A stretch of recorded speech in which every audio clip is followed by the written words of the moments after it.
नमस्कार दोस्तों, मैं दीपक कोहली आज आपके लिए एक ऐसे मेहमान को लेकर आए हैं जो साहित्य से जुड़े हुए हैं और हिंदी साहित्य के बारे में आपको विस्तार से बताएंगे। सबसे पहले मैं अपने मेहमान से कहना चाहूंगा कि वो अपना एक छोटा सा परिचय दीजिए। उसके बाद हम इस वार्तालाप को आगे बढ़ाते हैं। मैं मेरा छोटा सा परिचय। मैं प्रदीप कुमार चक्रवर्ती में मेरा नाम है और मैं जनपद बहराइच का रहने वाला हूँ। और साहित्यिक नाम मेरा हास्य कवि पीके प्रचंड है। और 2009 से मैं लेखन कर रहा हूँ। इससे पहले मैं सेना में सेवारत था, वहां से सेवानिवृत्त हुआ हूँ और साहित्य की सेवा कर। ओके सर, बहुत अच्छी बात। मुझे खुशी हुई कि आपने सेना में, भारतीय सेना में अपनी सेवाएं दी हैं, उसके बाद आप हिंदी साहित्य से जुड़े हैं। सर, आप जी। हिंदी साहित्य को कैसे देखते हैं आज के दौर में, क्योंकि आजकल सोशल मीडिया आ चुका है, हर व्यक्ति लिख रहा है। जी सर। हिंदी साहित्य को आजकल जो आज के परिवेश में हिंदी साहित्य का बड़ा ही योगदान रहा है। और जिस तरह से माहौल बदल रहा है, तो एक साहित्यकार का ये दायित्व है कि जो भी समस्याएं हैं, आम लोगों की जो समस्याएं हैं, जो जन समूह की समस्याएं हैं, उन उनके भाव अपने कविता के माध्यम से, अपने लेखन के माध्यम से उनको जन जन तक पहुंचाएं और उनके निराकरण की बात और लोगों को जागरूक करने की बात है। इसलिए मैं चाहता हूं कि ये सबसे अच्छा स्रोत है कि कविता के माध्यम से हम लोगों को जगाएं, लोगों को आगे बढ़ाने का प्रयास करें। ये है सब। Okay sir. सर, एक और चीज मैं आपसे जानना चाहता हूँ, जैसे सोशल मीडिया पर जी आपने देखा होगा, बहुत सारे लोग क्या करते हैं, अपनी रचनाएं पोस्ट करते हैं, उसके साथ में एक लड़की की या किसी महिला की फोटो शेयर कर देते हैं। इसको आप किस नजरिए से जी जी। देखते हैं? क्या इससे साहित्य का सम्मान हो रहा है या फिर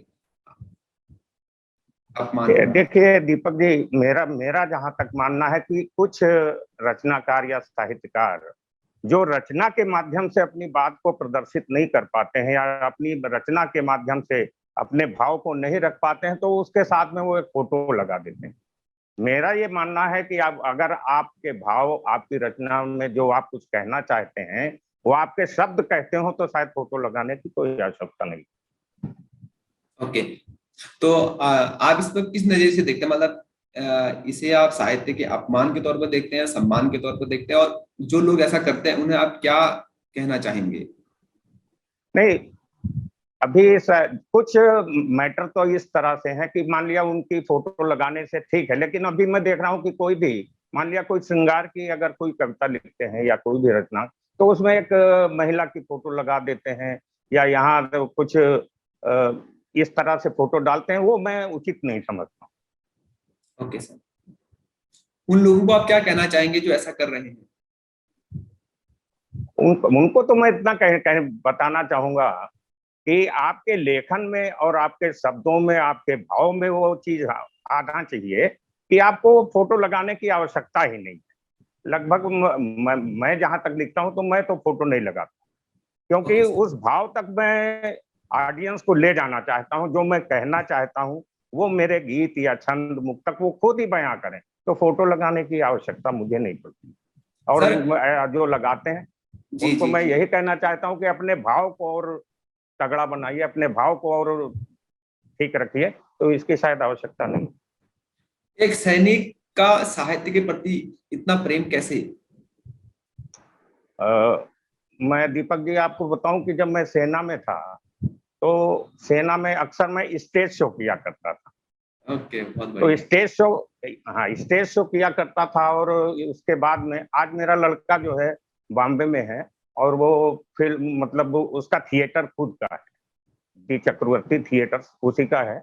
और मुझको ही देख के उसने ये प्रेरणा लिया और आज वो इस अभिनय के क्षेत्र में गया है। और वहां से जब मैं सेवानिवृत्त हुआ, तो फिर मैं आके यहाँ शिक्षा जगत में आया जब। और इस समय मैं वर्तमान में अध्यापक हूँ। तो जब मैं ट्रेनिंग करने पहुंचा, तो मुझे जब एक दूसरा बदला हुआ परिवेश मिला, तो थोड़ा साहित्य की तरफ रुझान बढ़ने लगा। और धीरे धीरे करके मैं यूं दोहा, मुक्तक, छंद लिखने लगा।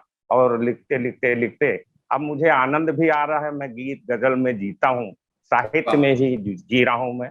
और मंचों पे आप के आशीर्वाद से बराबर। ओके ओके, मैं चाहूंगा कि अगर आप अपनी चाय लाइन अगर प्रस्तुत कर दें तो उसके बाद इस वार्तालाप को हम और धीरे धीरे से आगे ले जाएंगे। बिल्कुल बिल्कुल सर, बिल्कुल। वैसे मैं मूलतः हाथ से कवि हूँ, लेकिन ओके, क्योंकि सेना सेना में भी सेवा दी है, चार पंक्तियां राष्ट्र को समर्पित कर रहा हूँ जरूर कि जरूर, इरशाद। सुबह लिखूंगा शाम लिखूंगा, सुबह लिखूंगा शाम लिखूंगा, भारत तुझे प्रणाम लिखूंगा। सुबह लिखूंगा शाम लिखूंगा, भारत तुझे प्रणाम लिखूंगा, और पल पल तेरी रक्षा के हित जीवन तेरे नाम लिखूंगा। पल पल तेरी रक्षा के हित जीवन तेरे नाम लिखूंगा। और चार पंक्तियां इसी परिवेश की और सुन सुन लीजिए वाह कि वाह, जरूर जरूर। अमन सुख चैन का भारत बनाना चाहता हूं मैं। अमन सुख चैन का भारत बनाना चाहता हूं मैं, दुश्मने हिंद को जड़ से मिटाना चाहता हूं मैं इस मिट्टी का बेटा हूं, वाह प्रचंड अंतिम मेरी इच्छा, तिरंगे में लिपट कर घर से जाना चाहता हूं मैं। तिरंगे में लिपट कर घर से जाना चाहता हूं। यार, और बहुत बहुत बहुत अच्छी, बहुत गहरी लाइन आपने बोल दी है। चलिए हम इस वार्तालाप को आगे बढ़ाते हैं। जी सर, सर आप, हमारे देश को आजाद हुए करीब 75 साल होने वाले हैं, और जी। अभी तक हमारी एक मातृभाषा या जिसे कह सकते हैं राष्ट्रीय भाषा हमें नहीं मिली है। इसे आप किस नजरिए से देखते हैं? अभी तक हिंदी को वो सम्मान क्यों नहीं मिल पा रहा है?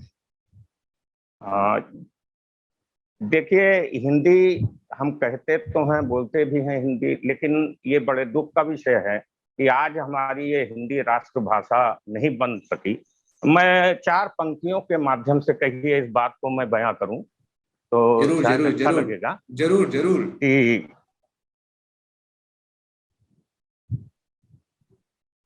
कि जिस आंगन में पली बढ़ी, जिस आंगन में पली बढ़ी उस घर से गई बहगाई हिंदी, और जब अपनों से हुई तिरस्कृत मन ही मन अकुलाई हिंदी, और प्यारी हुई विदेशी भाषा, तुम विस्मृत सी रही घूमती। प्यारी हुई विदेशी भाषा, तुम विस्मृत सी रही घूमती, और माह सितंबर का आया तो याद तुम्हारी आई हिंदी। माह सितंबर का आया तो याद तुम्हारी आई हिंदी। लेकिन मेरा जहां तक दीपक जी मानना है, मैं हिंदी को किस तरह से देखता हूं, किस तरह से हिंदी में जीता हूं, मैं जी, चार पंक्तियां रखता हूं कि जरूर जरूर। कभी ये ओज लिखती है, कभी श्रृंगार लिखती है। कभी ये ओज लिखती है, कभी श्रृंगार लिखती है, धड़कते दो दिलों के बीच का ये प्यार लिखती है। और बिना हिंदी के मेरी अब कलम चलती नहीं प्रचंड, हमारी लेखनी संडे को भी रविवार लिखती है। हमारी लेखनी संडे को भी रविवार लिखती है।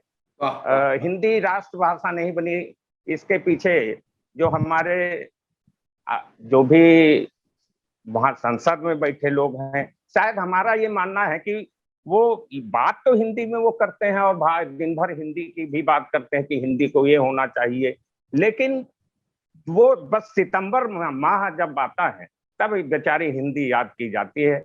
उस टाइम सितंबर माह में हर ऑफिसों में, हर कार्यालय में लिख दिया जाता है यहाँ हिंदी में काम करने की पूरी छूट है। इसके बाद 10-15 दिन ज्यों ही गुजर जाते हैं, फिर उसी तरह से फिर हाय हेलो शुरू हो जाता है और इंग्लिश शुरू। यही कारण है शायद कि, और दूसरी बात है कि एक हीन भावना लोगों में भरी जाती है कि यदि हम अंग्रेजी नहीं जानते हैं या हमें इंग्लिश का ज्ञान नहीं, तो शायद हम आम आम जनमानस में हमको वो लेवल से नहीं देखा जा रहा है। ऐसा नहीं है, भाषा अपनी मातृभाषा को ज्यादा आगे बढ़ाना चाहिए, लेकिन ये ऐसा नहीं हो पा रहा है। इस चीज का हमें भी दिक्कत है। सर, इसके अलावा मैं ये जानना चाहता हूँ, हिंदी साहित्य में आजकल यानी आज वर्तमान में महिलाओं की क्या भागीदारी बढ़ रही है? आपको लगता है ऐसा? नहीं, महिलाओं की भागीदारी, महिलाएं तो पहले भी हिंदी के प्रति समर्पित रही हैं। जो भी रचनाकार महिला हैं लिखती रही हैं, आज भी लिख रही हैं, और बराबर उनका योगदान रहता है हिंदी के संवर्धन में, हिंदी के बढ़ाव मतलब आगे हिंदी को ले जाने में महिलाएं योगदान दे रही हैं, ऐसा नहीं है, बराबर उनका योगदान मिलता रहता है। क्या आप हिंदी को राष्ट्रीय भाषा के रूप में देखना चाहते हैं? बिल्कुल अवश्य देखना चाहता हूँ। और दीपक जी, अगर ये राष्ट्रीय भाषा हो जाए तो ये हमारे लिए बहुत ही गौरव की बात है, हमारे पूरे भारतवर्ष के वासियों के लिए गौरव की बात है। हम हमको बड़ा अच्छा लगेगा कि हम अपने राष्ट्र, अपनी हिंदी जिसमें मैं पला बढ़ा हूँ, उसको मैं क्षितिज पे देखना चाहता हूँ। ये हमारे लिए बहुत सौभाग्य। सर जी, एक बात तो आपने सही कही कि आप हिंदी को राष्ट्रभाषा के रूप में देखना चाहते हैं, मगर उन जी राज्यों का क्या, जैसे जम्मू कश्मीर, जैसे जी कर्नाटक, जैसे तमिलनाडु, जैसे केरला, जी। इन राज्यों का क्या होगा? वहां के लोग तो फिर पिछड़ जाएंगे, ऐसा आपको लगता है? नहीं नहीं, पिछड़ नहीं जाएंगे। अगर अंग्रेजी विदेशी भाषा होके और यहाँ हमारे यहाँ इस तरह से बोली जा रही है, तो हम तो नहीं कहते हैं कि अगर हम अंग्रेजी नहीं जान रहे हैं तो हम पिछड़ गए हैं। ऐसा नहीं है। मान लिया ये आप दक्षिण भारत में चले जाइए, कुछ हमारे साथी हैं जो हिंदी का विरोध करते हैं, वो जैसे मलयालम, कन्नड़, तेलुगु, इन भाषाओं को वो अपनी बात को रखना चाहे, रखें, अच्छी बात है, वो उनकी मातृभाषा है, मातृभाषा को भी लेके चले। लेकिन ये भी साथ साथ याद उनको होना चाहिए कि हिंदी हमारे राष्ट्र की भाषा है। इसके उन्नयन की बात, इसको आगे बढ़ाने की बात में भी हम उनकी भागीदारी होना चाहिए। अगर हम हिंदी अंग्रेजी नहीं बोल रहे हैं तो क्या हम अनपढ़ हैं, या हमको ज्ञान नहीं है? ऐसा नहीं है। या हम किसी क्षेत्र में पिछड़ रहे हैं? ऐसा बिल्कुल नहीं है। आपको लगता है सोशल मीडिया जब से आया है तब से जो क्षेत्रीय भाषा है या जो हिंदी भाषा है उसे एक नई ऊर्जा या एक नई ताकत मिली है? हाँ, हाँ बिल्कुल। सोशल मीडिया के आने से पहले जब कोई भी, जब अगर हम अपनी बात को किसी से व्यक्त करना चाहते थे तो या तो हम उसके पास जाएं या वो मेरे पास आए। लेकिन आज सोशल मीडिया के आ जाने से हम अपनी बात, अपने मन की, अंतरंग की जो अभिव्यक्ति है, उसको हम सोशल मीडिया पे डालते हैं और पूरा जनमानस हमसे जुड़ता है। ये सोशल मीडिया की ही देन है जो कि हम आपसे बात कर रहे हैं। जी जी, जरूर जरूर जरूर। सर जी, मैंने एक चीज देखा है, मुझे बहुत सारे लोगों जी ने बताया भी है, और जब शुरुआत में मैं इस क्षेत्र में आया, साहित्य में मैंने जानना शुरू किया, पढ़ना शुरू किया साहित्य को, तब मुझे ऐसा लगा कि साहित्य के जो बड़े साहित्यकार हैं वो युवा साहित्यकारों से या नए साहित्यकारों से एक अलग भेदभाव करते हैं। क्या ये आपके साथ भी हुआ था? जी जी जी। देखिए, कुछ हर क्षेत्र में प्रतिस्पर्धा है, और शायद कुछ रचनाकार हैं। वैसे मेरे जो साहित्य गुरु हैं आदरणीय डॉक्टर गुलशन जी हैं, और आपके उत्तराखंड में मैं बाल प्रहरी का एक कार्यक्रम होता है उदय किरौला जी का, मैं उस विगत 6 साल से मैं कंटिन्यू वहां जाता हूँ। इधर कोरोना की वजह से नहीं जा पाया, और वहाँ करीब 3-4 दिन का वो काव्य गोष्ठी और कार्यशाला होता है, हम लोग जाते हैं। लेकिन अक्सर ये देखा गया है कि जो युवा रचनाकार है, जब वो सबसे पहले रचना लिखता है तो उसकी एक अपेक्षा होती है, एक इच्छा होती है कि इस रचना को हम जनमानस तक पहुंचाएं, हमको कोई जी प्लेटफॉर्म मिले। जब प्लेटफॉर्म मिलेगा तभी वो अपने अभिव्यक्ति अपनी प्रदर्शित कर सकता है। लेकिन अक्सर देखा गया है कि जो बरगद का पेड़ होता है ना, वो अपने पेड़ छाया, अपने पेड़ नीचे कोई पेड़ नहीं उगने देता, वो स्थित है। वो मेरे साथ भी हुआ है। लेकिन कहते हैं कि जो निकलने वाला है वो निकल जाता है, बरगद को कौन सींचता है? उसको बढ़ना है तो बढ़ जाता है। तो अगर आप में सच्ची लगन है और आप मेहनत कर रहे हैं, वास्तव में लिख रहे हैं कुछ, तो जरूर कहीं ना कहीं आपको कोई ना कोई मंच आपको मिलेगा, और कोई ऐसा भी मिलेगा जो आपको आगे तक ले जाएगा, आपको प्रोत्साहित करेगा। कुछ मेरे साथ हुआ, लेकिन जब आदरणीय अशोक गुलशन साहब, डॉक्टर साहब हमारे साथ आए, उन्होंने हमें बराबर प्रोत्साहित किया। आज उनकी देन है कि मैं अंतर्राष्ट्रीय स्तर पे भी मैं कविता पाठ करने का अवसर मुझे मिला। बहुत अच्छी बात कही सर आपने कि बरगद एक ऐसा पेड़ है जो अपने आसपास या अपने नीचे दूसरे जी पेड़ पौधों को उगने नहीं देता है। तो इसलिए जी जी जी जो नए कवि हैं उन्हें, जो पुराने कवि हैं, पुराने साहित्यकार हैं, उनकी छाया में न रहकर बाहर निकलकर जी प्रयास जी करने चाहिए। जी जी। आप उन नए युवा कवि या जो साहित्य के प्रति अपना प्रेम रखते हैं, उन्हें क्या कहना चाहेंगे? जैसे कि मैंने आजकल देखा है सोशल मीडिया पर बहुत सारे जो जी युवा हैं वो सिर्फ अपने दिल की बात लिख देते हैं, जैसे कि उनके मन में अगर उनके घर वालों ने उन्हें प्रेरित किया है या पीड़ित किया है या किसी चीज के लिए ना कहा है या किसी लड़की ने या किसी लड़के ने उन्हें धोखा दिया है, तो उसकी ही बातों को लिख के उन्हें लगता है कि मैं ये साहित्य लिख रहा हूँ। क्या ये साहित्य है? देखिए, साहित्य का जहां तक शाब्दिक अर्थ है कि साहित्य जिसमें सभी का हित जुड़ा हो। जी साहित्य का मतलब है जो हित के साथ हो, जी जी सबके कल्याण की बात। तो जी वो अक्सर ये देखा जाता है। वैसे मैं दीपक दीपक जी ये बताना चाहता हूँ कि जी जो साहित्यकार है या जो भी कवि है वो रचनाकार है, तो जब तक वो कहीं उसको कहीं कोई ठोकर नहीं लगती है या कोई ठेस नहीं लगती है, तब तक शायद जैसे श्रृंगार का कोई कवि है, तो मेरा ये मानना है कि यदि उसने प्रेम नहीं किया है तो प्रेम पे वो क्या लिखेगा। तो अगर अगर उसने प्रेम किया है और अगर प्रेम में उसको कहीं धोखा मिला है, तो शायद उसकी लेखनी बहुत ही प्रगाढ़ता से इस विषय पे चलेगी। ये मेरा अपना मानना जी जी जी। है। और एक और चीज मैंने अनुभव किया है, हो सकता है आपने भी अनुभव जी किया हो, महिलाएं महिलाएं सिर्फ अपनी दुख की दास्तां ही लिखती जाती है सोशल मीडिया पे। क्या जी। भारत में महिलाएं इतनी पीड़ित हैं जो अपने ही दास्ताओं को साहित्य समझ बैठी हैं? नहीं, ये अपनी ही दास्ता को मैंने दीपक जी बताया कि साहित्य का मतलब सभी का जिसमें हित। आप अपनी बात को, अगर मैं अपनी पीड़ा को ही व्यक्त करूं तो जी उससे आम जन को क्या मिलेगा, उनको क्या संदेश मिलेगा। साहित्य का हम जो कुछ लिख रहे हैं उससे समाज को एक मार्गदर्शन मिलना चाहिए, एक एक दिशा मिलनी चाहिए, तब उसको हम साहित्य कहेंगे। अगर हम अपनी पीड़ा लिख रहे हैं या रो रहे हैं तो उसको तो हम साहित्य नहीं कहते, वो तो हम आत्म पीड़ा लिख रहे हैं। ओके। मेरी नजर से मैं उसको साहित्य की श्रेणी में नहीं गिनता। सर जी, एक और चीज बहुत वो है, प्रसिद्ध है भारत जी में, साहित्य और राजनीति जी का रिश्ता। इसे कैसे देखते जी। हैं आप?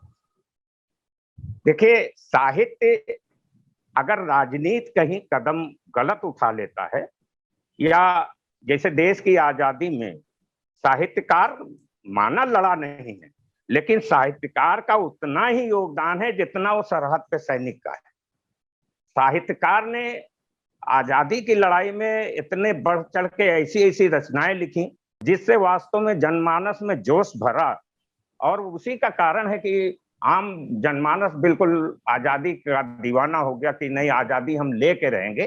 तो जब भी राजनीति गलत रास्ते पर चलने लगती है या किसी चीज के खिलाफ होने लगती है जो नहीं होना चाहिए, तो सबसे पहला कर्तव्य साहित्यकार का बनता है कि वो इस पे अंकुश अपने रचनाओं के माध्यम से, अपने लेखन के माध्यम से उस पर जरूर आघात करे। क्योंकि रचनाकार वही है, साहित्यकार वही है जो कि हकीकत लिखे, सच्चाई बयां करे, ना कि किसी के दबाव में आके। मैंने कहा कि मेरा कहना यह है कि मेरी जो रचनाएं होती मैं किसी के दबाव में नहीं लिखता। तो हाँ, ये साहित्यकार का ये परम कर्तव्य है कि उसको वहीं पे इंगित किया जाए कि नहीं, ऐसा नहीं होना चाहिए, गलत है। ये एक साहित्यकार की ड्यूटी है। मतलब आपके कहने का मतलब है जितने भी साहित्यकार हैं उन सबका कर्तव्य बनता है कि वो आम जी जी। जनमानस की भावनाओं को और उनकी जो भी अधिकार है उनको बार बार सरकार को याद दिलाते रहें और सरकार को जी आईना जी जी दिखाएं। जी। बिल्कुल बिल्कुल। बहुत अच्छी बात कही साहित्य आपने। समाज का दर्पण है। जी मैं ये जानना चाहता हूँ, एक सैनिक और एक साहित्यकार में आपने क्या जी महसूस किया? आप एक सैनिक भी रहे हैं और एक साहित्यकार भी अभी जी आप हैं, आप लिखते हैं, इसमें आपने क्या अंतर महसूस किया? एक सैनिक जोश से भरा रहता है, उसके अंदर दुश्मन के प्रति मतलब मरने मारने की पूरी वो भरा रहता है, जी ताकत भरी रहती जी है, और एक साहित्यकार अपनी कलम से ऐसी चोट देता है या जी। ऐसी चीजें दो। लिखता है जिससे दुश्मन परास्त भी हो जाता है और जी दुश्मन जी को जी। आईना भी दिखाया जा सकता है। उन अनुभवों को आप दीप बताइए। दीप दीपक जी, दो चीजें। अगर सैनिक वो हथियार से लड़ता है तो साहित्यकार कलम से लड़ता है। साहित्यकार और सैनिक उतना ही, जिस तरह से वहां पर सरहद पे सैनिक जरूरी है, उसी तरह समाज को दिशा और दशा समाज के सुधारने के लिए साहित्यकार जरूरी है। साहित्य बराबर उन चीजों को इंगित करता रहता है, बराबर ये दिशा देता रहता है लोगों की, नहीं वास्तव में आपका भला, समाज का भला या राष्ट्र का भला इस तरह हो सकता है, ये ड्यूटी साहित्यकार की। तो मैं मैं सैनिक भी रहा हूँ, 18 साल मैंने सेवा की है सेना में, और मैंने देखा है कि जितना जितना एक जवान अपने देश के लिए वहां लड़ रहा है, वही जज्बा शायद यहाँ साहित्यकार के बीच में भी है कि वो भी राष्ट्र के लिए उतना ही समर्पित है जितना कि एक सैनिक समर्पित। Okay okay. क्या जिस दौरान आप सैनिक थे उस दौरान भी आप लिखा करते थे? नहीं, लेखन तो दीपक जी मैं सन 80 से लिखता हूँ, 80 से। लेकिन तब के लेखन में हमारी एक पुरानी डायरियों में जब मैं देखता हूँ वो पंक्तियां, लेकिन तब ये होता है कि जैसे कक्षा 1 का बालक हो, उसको अभी मात्राओं का ज्ञान नहीं है या वर्णों का ठीक से तालमेल नहीं है। अब देखता हूं तो उसका छंदबद्ध तरीके से उसमें बहुत त्रुटियां नजर आती हैं। तो ये मैं मानता हूं कि कहीं ना कहीं मेरे अंदर इन सब के प्रति कोई रहा है, बीज रहा है, जो कि हमको अवसर मिलने पे वो आज अंकुरित हो रहा है, अनुकूलन हमको आज मिल रहा है। ओके, अब मैं आपसे आपके व्यक्तिगत जीवन से जुड़े कुछ सवाल करूंगा। आपको कौन से कवि या कौन से लेखक को पढ़ना अच्छा लगता है? मैं मुंशी प्रेमचंद जी को ज्यादा पढ़ता रहता हूँ, और कवियों में तो अभी जो वर्तमान में कवि हैं, कितना गिनाए, काफी लोग हैं जो हमारे जी जी जी, जरूर बहुत ही जरूर आराध गिनाइए। गिनाइए जैसे गिनाइए, 3-4 तो गिनाइए। ये ये हरिओम पवार जी हैं, इनको मैं बहुत सुनता हूँ। और हास्य कवि शर्मा जी हैं, नाम नहीं याद आ रहा है, इनको मैं ज्यादा। लेकिन एक चीज और बताना चाहता हूँ दीपक जी, जी कि जी एक कवि, एक साहित्यकार जब दूसरे की कविता को सुनता है जी तो उसमें थोड़ी सी त्रुटि दिक्कतें आती हैं। जैसे मान लिया मैंने कोई कविता सुनी और जी मैं दिमाग में आ गया कुछ लिखने के लिए, तो जब हमारी कविता बराबर तुरंत बनती जाती है तो हमको ये डर लगता है कि कहीं ना कहीं ये किसी की पंक्तियों से कहीं मेल तो नहीं खा रही है, या जो हमने सुना है वो भाव तो हमारे अंदर नहीं आ रहे हैं। तो इसलिए ज्यादातर कवियों को, मेरा ये मानना है कि कवियों को कवियों की कविता सुनने से बचना चाहिए अगर वो लेखन अच्छा चाहे, क्योंकि जो चीज आपने सुना है वो कहीं न कहीं आपके अंतरात्मा में होता है। जब आप लिखने बैठते हैं तो वो पंक्तियां हूबहू आपके सामने आती जाती हैं, और आप उसको फिर आप भ्रम में पड़ जाएंगे कि अब ये इन पंक्तियों को मैं अपनी पंक्तियां कहूं, या ये इतनी जल्दी क्यों बन गई है, इतनी जल्दी की तालमेल इनका कैसे बैठ गया है। इन चीजों में थोड़ा भ्रम सा उत्पन्न हो जाता है। इसलिए ज्यादा हमारे गुरु जी कहा करते हैं, डॉक्टर अशोक गुलशन जी, कि आप जितना ज्यादा किसी को सुनेंगे तो आपकी कविताओं में उनकी पंक्तियों का असर आएगा। इसलिए ज्यादा बचना चाहिए इनसे। दूसरा सर, एक और चीज मैं कहना चाहता हूँ, जो साहित्यकार होता है उसका जीवन बड़ा अटपटा होता है। मतलब अटपटा कहने का मतलब कठिन होता है। कठिन है जी। वो लिखता है, लिखने से उतना इनकम नहीं कर पाता है। इस विषय पर आप अपने विचार रखें खुलकर कि एक साहित्यकार को कैसे अपने जीवन को बेहतर बना सकता है, किस तरीके से उसके जीवन में संघर्ष होता है। और युवा है वो साहित्यिक क्षेत्र में इसलिए भी नहीं आना चाहते क्योंकि साहित्य के क्षेत्र में जीवन बहुत ही कठिन है। जी जी दीपक जी, मेरा ये मानना है कि साहित्य की सेवा करना, क्योंकि साहित्य में जब आप आते हैं, साहित्य की सेवा में जुटते हैं, तो इसमें आप अपना अधिक से अधिक समय निवेश करते हैं, और आज के परिवेश में समय महत्वपूर्ण है। जब आप समय यहाँ निवेश कर रहे हैं तो आपको अर्निंग कहाँ से होगी? तो आप तो समय दे रहे हैं लेखन को, आप लिखने में कभी कभी तो दीपक जी यूं हो जाता है कि मैं सारी रात बैठा रह जाता हूँ और वो 2 लाइन समझ में नहीं आती, नहीं लिख पाता हूँ। तो ये जो समय इतना ज्यादा यहाँ वेस्ट करना पड़ता है, इसकी वजह से साहित्यकार आर्थिक रूप से मजबूर होता है। अगर वो समय कहीं अलग वो निवेश करे तो शायद उससे कुछ उसको अर्निंग होगी, लेकिन वो अधिक मैक्सिमम समय यहाँ साहित्य में दे रहा है, रात रात बैठा रहता है, फिर भी अगर कोई लाइन कहीं फंस गई या कुछ हो गया तो फिर वो क्या है कि उसका समय वो तो निरर्थक चला गया, फिर वो अगले दिन। यही कारण है कि साहित्यकार जो है आर्थिक रूप से परेशान रहता ओके ओके। एक और चीज सर, जैसा मैंने देखा है बहुत सारे युवा लिखते हैं, उनकी लाइनों को ना पुराने साहित्यकार चुरा लेते हैं।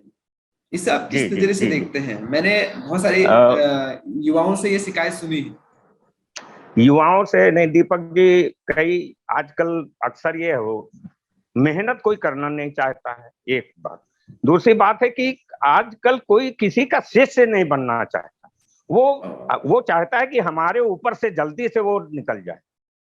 तो जब आप किसी चीज की, साहित्य एक साधना है, साहित्य की सेवा बहुत कठिन चीज है। आप चाहते हैं कि ये अगर आप कोई हमको लिख दे, या किसी की दूसरे, उनके दिमाग में ये होता है कि अगर मैं कहीं दूर का कोई कवि है, उसकी पंक्तियां मैं यहाँ गा दूंगा मंच पे, तो शायद लोग नहीं जान पाएंगे। लेकिन ऐसा नहीं है, क्योंकि जितने भी साहित्यकार हैं, उनकी जो भी पंक्तियां हैं मंचों पे जो भी उठती हैं, एक बार इस कान से निकल गई तो जब भी वो दोबारा कोई पढ़ेगा तो वो तुरंत उसको पकड़ेंगी।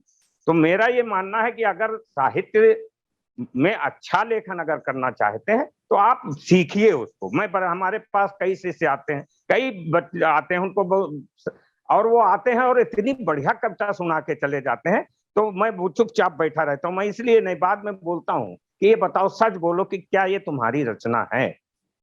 अगर तुम्हारी नहीं है तो इसको मत पढ़ो। क्योंकि मान लिया उसको नहीं, हमारी रचना कई लोग पढ़ रहे हैं। अब हमारे एक मित्र थे, उन्होंने पूछ लिया, अच्छा महोदय ये भी बता दीजिए कि ये रचना आपने पढ़ी है तो ये किसकी है? तो वो चुप हो गया। तो हमारे मित्र ने कहा कि ये पीके प्रचंड जी की रचना है, वो हमारे साथ में बहुत अच्छे मंचों पे रहे हैं। तो मेरा ये मानना है कि वो जो साहित्य की चोरी का भी, इसका ज्यादातर दुष्परिणाम कहाँ मिला है दीपक जी? ये जी सोशल मीडिया पे जब भी हम फेसबुक पे या कहीं जैसे कोई रचना डाले, फट से उसको उठाया और उठा के मैंने कई बार देखा, कई बार मैंने डांटा। एक सज्जन को हमने कहा कि कॉपीराइट का मैं तुम्हारे ऊपर मुकदमा भी कर दूंगा, क्योंकि जो कविता तुम पढ़ रहे हो ये फला सन में मेरी इस पत्रिका में छपी हुई है। और जब तो मैं ये करता हूं कि दीपक जी, जब मैं कोई नई रचना लिखता हूं तो सबसे पहले वो पढ़ने के बाद जब वो कहीं छप जाती है, तब मैं उसको मंच पे लाता हूँ। तो ओके। ये तो गलत बात है, चोरी चोरी है, चाहे वो कविताओं की हो या पैसों की हो, कोई भी हो, चोरी चोरी है। इस पे लगाम लगना चाहिए। लेकिन आजकल खूब देखा जा रहा है कि दूसरे की कविता हमारे सामने, हमारी कविता हमारे मंच पे पढ़ के चले जाने की कोशिश करते हैं, तो ये गलत बात है। तो सर जी बहुत अच्छा लगा मुझे, आप समय की पाबंदी है, और ये जो एक गुरु के तौर पर मैं आपके सामने अपनी 4 लाइनें प्रस्तुत करूंगा। जी अगर जी जो जी भी गलतियां हो क्षमा कीजिएगा। जी जी हाल ही में लिखी है, 2 दिन हुए इस कविता को जी लिखे हुए, अपनी माँ को समर्पित की है ये लाइनें मैंने। जी। ओ मेरी प्यारी माँ, स्वागत। ओ मेरी ओ प्यारी माँ, मेरी पे। जरा मेरे सिर पे हाथ तो फेर, थोड़ा हाँ, मुझे प्यार तो कर, कर मीठी हाँ। मीठी बातें तो कर, हम्म क्यों रूठ कर बैठी है हम्म। ओ मेरी प्यारी माँ। ओ मेरी पे। मेरी बचपन की यादें ताजा तो कर, जी डांट फटकार की कहानी तो सुना, कभी तेरी हाथों की मीठी मीठी रोटी खाई, तो कभी दूध का गिलास और मलाई। ओ मेरी जी प्यारी माँ, ओ मेरी प्यारी माँ, मेरे माथे को तो चूम जरा, मुझे अपने सीने से तो लगा, मैं आज भी तेरा वाह लाडला हूँ ओ मेरी प्यारी माँ। वाह। धन्यवाद सर। बहुत अच्छा भाव है। बहुत, देखिए दीपक जी, ये जो आपने कविता लिखी है, जी आजकल इस तरह की कविताओं का लेखन बहुत अधिक हो रहा है, तो इसको बोलते हैं अतुकांत कविताएं। जी जी बहुत बहुत बहुत ही ज्यादा छप रही हैं, बहुत ही ज्यादा चल रही हैं, और बहुत ही ज्यादा सराही जा रही हैं। अच्छी, जी जी अच्छा है, अच्छा लिखा। लेकिन चूंकि अब हम लोग छंदबद्ध लिखते हैं, जी जी। जैसे अभी मैं एक चार चार पंक्तियां वहां पे मैं सुनाता हूँ जरूर जरूर जरूर कि जरूर सर, इरशाद। मुफलसी बदहाल जीवन से घिरी बस्ती में हूँ। वाह वाह। मुफलसी बदहाल जीवन से घिरी बस्ती में हूँ, और जो भंवर में है फंसी बस मैं उसी कश्ती में हूँ। और ये मेरी माँ की दुआओं का असर मुझ पे प्रचंड, हो नहीं सकता मेरा कुछ इसलिए मस्ती में हूँ। हो नहीं सकता मेरा कुछ। अब इसमें ये तुकांत हो गई, लेकिन तुकांत कहाँ, जो आपने कविता पढ़ी बहुत बहुत ज्यादा इस समय खूब लेखन हो रहा है इसका, खूब किताबें छप रही हैं और खूब चल भी रही हैं, और आजकल ऐसी कविताएं भी चल रही मंचों पे, बहुत अच्छी बात है, और जो भी लिखा है बहुत अच्छा लिखा है। सर समय आप समाप्त की ओर जा रहा है, अगर आपको कुछ संदेश देना है युवा साहित्यकारों को, देश के युवाओं को और वर्तमान की सरकार को, सत्ता में बैठे हमारे सियासतदानों को, तो आप दे सकते हैं। मैं इतना कहना चाहता हूं कि इस देश के सभी नागरिकों को, सभी युवाओं को ये एक जिम्मेदारी के रूप में लेना चाहिए कि निरंतर राष्ट्र के प्रगति की बात करें, अलगाववाद की बात ना करें, भेदभाव की बात ना करें, एकजुट होकर चलें, ताकि ये हमारा देश, हमारा राष्ट्र फिर सोने की चिड़िया बन जाए। ये इन्हीं संदेश के साथ मैं अपनी वाणी को विराम देता हूं। बहुत बहुत धन्यवाद सर, आपने हमें अपना बहुत बेशकीमती समय दिया, और जयदीप पत्रिका आपका धन्यवाद अदा करती है। बिल्कुल, धन्यवाद।